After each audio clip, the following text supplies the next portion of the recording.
வணக்கம். ஷாயனவன். நின்றும் இருந்தும் கிடந்தும் நடந்தும் என்றும் உன்னை நினைத்து கொண்டிருப்பது, உன்னை வணங்குவது எம்பெருமான். உன்னையன்றி வேறு யாரும் இல்லை.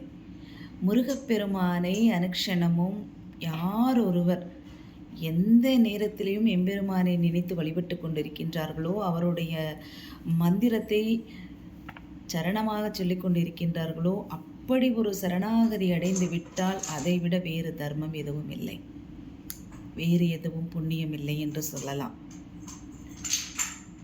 முருகனை, கந்தனை, கடம்பனை, குகனை நினைக்க நினைக்க குறைவில்லை, கவலை இல்லை, கஷ்டமில்லை, நஷ்டமில்லை. ஏன்னா எல்லா நேரத்திலையும் நம்ம கூட இருந்து அவர் நமக்காக உதவி செய்கிறார்.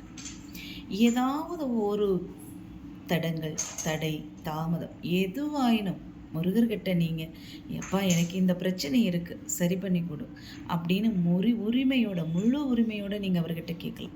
கேட்டு தான் பாருங்களேன்.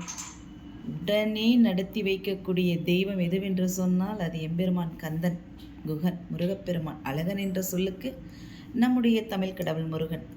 வேலவன் இருக்க வினையெல்லாம் ஓடி போய்விடும். வினை தீர்க்க வருபவன் அல்லவா முருகப்பெருமான்.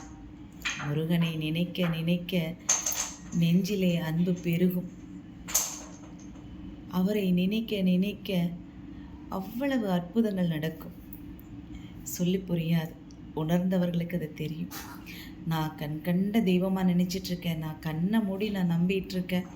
முருகா எனக்கு ஒரு வழிகாட்ட மாட்டாயா, நான் என்ன செய்வேன்னு எனக்கு தெரியல, திக்கு தெரியாத இடத்துல நின்றுட்டுருக்கேன், எனக்கு ஒரு வழிகாட்டப்பான்னு இருக்கரம் கூப்பி வணங்கி விரும்பி கேட்டு பாருங்களேன்.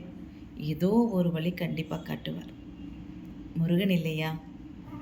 குன்றின் மீது இருக்கக்கூடிய குமரனை குருவாக நினைத்து குறைகளெல்லாம் சொல்லி குறை தீர்க்க வா முருகா என்று அழைத்தால் உடனே ஓடோடி வருவான் எம்பொருகன், எம்பெருமான், எம்பெருமாளே.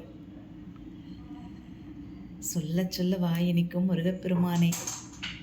அவனை நினைத்தாலே போதும். ஆனந்தம் என்றும் கூடவே நிலைத்து நிற்கும். அற்புதம். அந்த அளவுக்கு அவர் படியளப்பார் நமக்கு. உண்மையை உணர்ந்தவர்களுக்கு தெரியும். சயனம்.